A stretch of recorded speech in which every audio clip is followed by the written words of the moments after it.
Salut tout le monde et bienvenue sur Professeur Honkai. La version 8.2 est une nouvelle version avec une nouvelle Valkyrie bio, orientée saignement. Donc comme vous pouvez vous y attendre, il y aura des boss de type psy, en météo saignement ou avec des boucliers à coups multiples. Et on va commencer tout de suite par parler de l'Abysse. Le nouveau boss ajouté en 8.2, c'est le boss lanterne, avec une très grosse arbalète. Il sera disponible en Abysse en météo loi de l'ascension. Donc pour rappel, la météo loi de l'ascension booste les dégâts de l'équipe lorsque l'anneau astral loi de l'ascension est activé, et un peu plus pour chaque support loi de l'ascension dans l'équipe. Le boss est de type psy et a eu une assez grosse résistance feu. Sur ce boss, j'ai joué une équipe avec Sushang en DPS, et Vita et la nouvelle Kiana comme support. Et pour montrer que c'était possible, j'ai joué Vita avec les stigmates Aladdin et Susanna H. Le combat est en deux parties, et la première partie a 6 barres de vie. On commence donc par faire la rotation support habituelle de Vita. Ensuite on passe sur Kiana, on va pouvoir faire un actif d'arme et son ulti. Et ensuite on va passer sur Sushang avec son QTE. On fait l'actif d'arme spéciale, une attaque combo et l'actif d'arme finale. Ensuite on va pouvoir faire un ultime. Et on va repasser sur Kiana avec son QTE, faire un actif d'arme spécial pour pouvoir de nouveau avoir le QTE de Sushang et terminer les dégâts de la partie 1. Ensuite on passe à la transition. À la transition, le boss va faire spawn 5 clones qui vont avoir chacun 3 couches de bouclier à coups multiples. Ils vont apparaître petit à petit et donc il faut des coups rapides pour pouvoir les éliminer. Chaque clone que vous réussissez à éliminer avant la fin du compteur boostera vos dégâts totaux. Et donc, après la transition, on passe à la partie 2. Le boss commence par une grosse attaque qu'il faut esquiver dans l'idéal. Et sur la partie 2, eh bien vous pouvez faire une explosion stellaire. Si vous êtes à un niveau plus difficile d'Abysse, vous pouvez aussi en faire une à la première partie si vous n'arrivez pas à la tuer sans en faire. On commence donc par le déplacement stellaire de Sushang et on fait son ulti. Ensuite on fait celui de Kiana et un actif d'arme spécial. On repasse sur Sushang. On fait à nouveau son déplacement stellaire. Et en fait ça suffit à tuer le boss. À une difficulté plus élevée, c'est pareil. Vous aurez peut-être besoin de faire une rotation plus longue, voire même une rotation hors explosion stellaire pour terminer le boss. Mais globalement, avec Sushang, ça se fait bien. Maintenant, quelles autres équipes peuvent tuer ce boss? Et bien comme c'est la météo loi de l'ascension, vous pouvez jouer une autre équipe loi de l'ascension, bien évidemment. Sachant que le boss a une résistance feu, donc je vous déconseille la nouvelle Kiana, ça vous laisse pas des masses de choix, il reste que Minute du Randall. Ou sinon, vous pouvez vous dire que vous n'en avez rien à faire de la météo, et jouer votre meilleure équipe, tant qu'elle a des coups rapides et pas de DPS feu. Le deuxième boss qu'on va étudier, c'est le boss Herrscher de la corruption en météo saignement. Sur ce boss, j'ai un peu changé les supports, mais du coup on a toujours Sushang comme DPS, et Vita avec Sparkle comme support. Le combat est en deux parties. La première partie a 4 barres de vie, et donc on commence par la rotation support de Vita habituelle. Ensuite on peut faire celle de Sparkle, et on va passer sur Sushang. Alors ici, comme la difficulté n'est pas très élevée sur la bêta, on peut la tuer sans explosion stellaire. À difficulté plus élevée, ça peut arriver que vous ayez besoin d'une explosion stellaire même pour la première partie. On passe ensuite à la transition. Il va y avoir 2 barrières avec chacune 4 couches de bouclier à coups multiples. J'ai donc décidé de rester sur Sushang pour pouvoir les éliminer plus rapidement.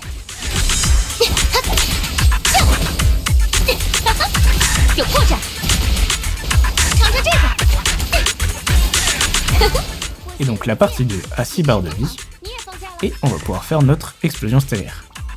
Je commence par le déplacement astral de Sushang. Je vais faire ces 3 actifs d'armes spéciaux. Et en fait ça suffit à tuer la partie 2. Encore une fois, c'est possible que vous ayez besoin d'une rotation plus longue à une difficulté plus élevée. Et donc ce boss finit toujours par spawn un mob supplémentaire pour lequel j'ai réservé mon ulti de Sushang et un super QTE de Sparkle, même si j'aurais plutôt dû faire celui de Vita qui aurait tué plus vite. Ce boss est en météo saignement et a des boucliers à coups multiples, mais c'est pas rare pour les météos saignements. Donc, même si la meilleure team va être une avec Sushang DPS, Vous pouvez aussi jouer les autres équipes saignement de la partie 1. Ils ne vont pas avoir tellement de problèmes à gérer les boucliers à coups multiples non plus. Le troisième boss dont on va parler, c'est le boss Nihilius qui fait son grand retour en météo saignement. C'est toujours un boss de type psy, et là il va être dans sa variante coup multiple. Et donc cette fois-ci, pour montrer que c'était possible, j'ai décidé de jouer une équipe avec Luna, et même Herrscher de la Vérité comme support. Parce qu'en réalité, si je prenais d'autres équipes, ils mourraient trop vite à cette difficulté. Donc on va commencer par les rotations support, et je vais pas utiliser d'ultime de Herrscher de la Vérité. Vous allez comprendre un peu plus tard. Et donc en fait, ici on va faire une première rotation, où on va faire des dégâts au boss jusqu'à environ 1 barre et demie de vie éliminée. Je m'arrête un peu avant 1 barre et demie, puisque si je dépasse 1 barre et demie, le boss va entrer en mode où il est accroupi et subit beaucoup plus de dégâts. Donc là je repasse sur mes supports, cette fois-ci je vais pouvoir faire la rotation avec un ultime de Herrscher de la Vérité. Et comme vous pouvez le voir, le boss va s'accroupir, ce qui veut dire que c'est le moment où il faut lui caler le plus de dégâts possible. Fire.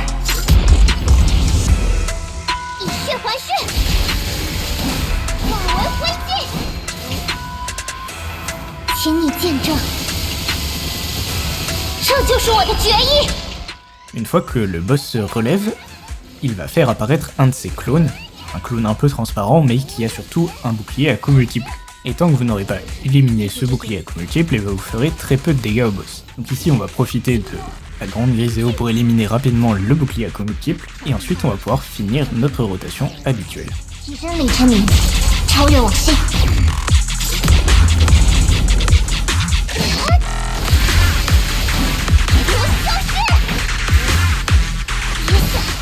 Enfin, à la toute fin, le boss a une phase où il est invulnérable, il va avoir une sorte de temps de chargement, et lorsque celui-ci est terminé, votre écran va s'illuminer, et juste après, vous pourrez de nouveau faire des dégâts. Pendant cette phase, le boss aura un bouclier à coups multiples à 6 couches, et il va régénérer les PV petit à petit. Donc il faut l'éliminer très rapidement, afin qu'il ne régénère pas trop de PV, et que vous puissiez terminer le boss rapidement.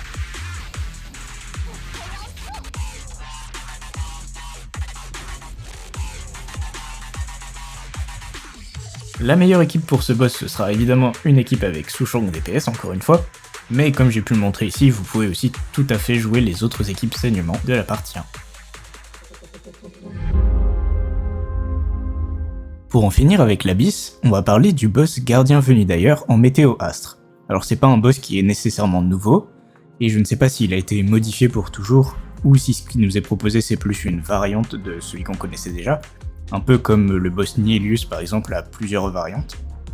Du coup j'ai joué une équipe avec la nouvelle Kiana comme DPS et Sushang et Song Shui comme support. Et bien le combat commence par des creepers. Ils ont un trauma saignement, et donc il faut remplir le trauma pour pouvoir leur faire plus de dégâts. Donc ça va être une variante qui va favoriser plus Sushang.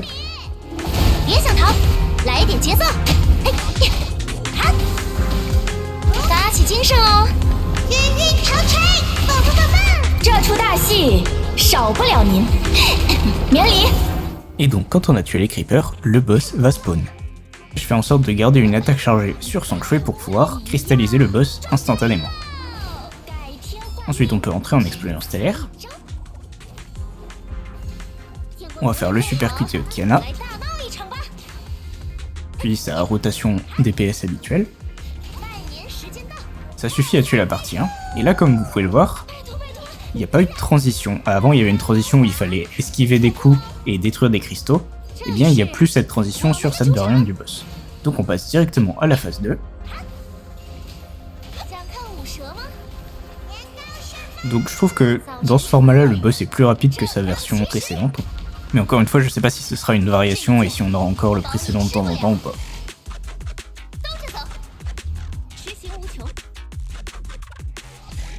Pour ce boss, la team à favoriser ce sera la nouvelle Kiana en tant que DPS, avec Sushang en tant que support pour gérer le trauma saignement des mobs du départ.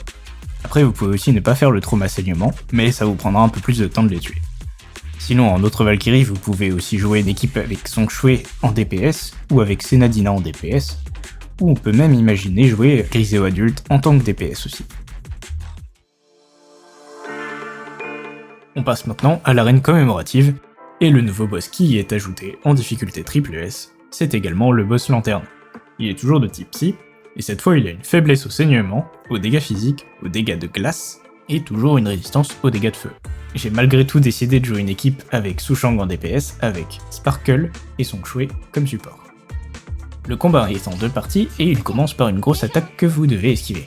La première partie a 3 barres de vie et un bouclier à coups multiples de 3 couches, que vous pouvez éliminer assez rapidement avec 2 actifs d'armes de Sushang. Ensuite je fais une attaque chargée pour charger un peu d'intensité d'anneau astral, et je vais passer sur Sparkle.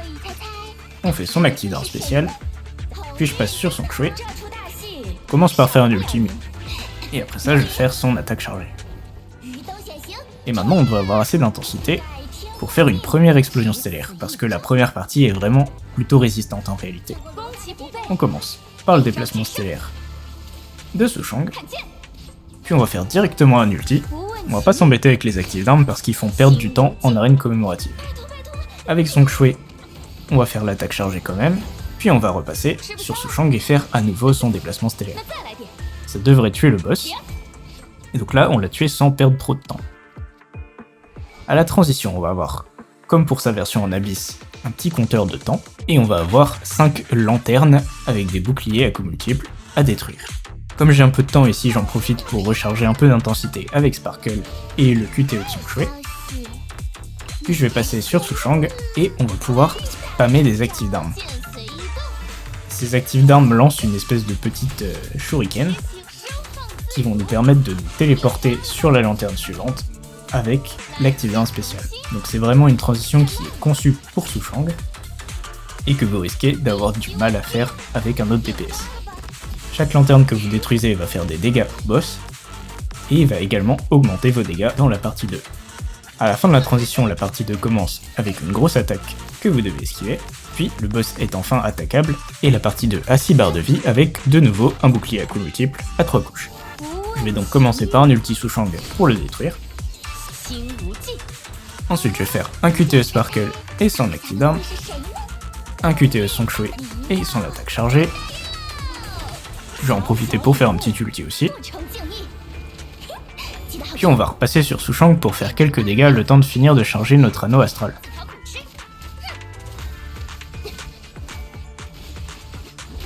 Voilà, l'anneau astral est chargé, donc on va pouvoir encore une fois commencer par le déplacement stellaire de Sushang. Ensuite on passe directement sur Sparkle pour faire son déplacement astral et son actif d'arme spécial. On fait l'ulti Sparkle et on repasse sur Sushang. Donc on va pouvoir de nouveau faire plein de dégâts avec ce déplacement astral. On peut même faire un ultime maintenant que son temps de recharge est terminé. Maintenant on passe sur Song Shui. On fait une attaque chargée. Et on repasse sur Sushang pour finir avec sa rotation habituelle et faire les dégâts qui restent pour tuer le boss. Alors ça va pas tuer le boss, donc je vais finir avec Song Shui.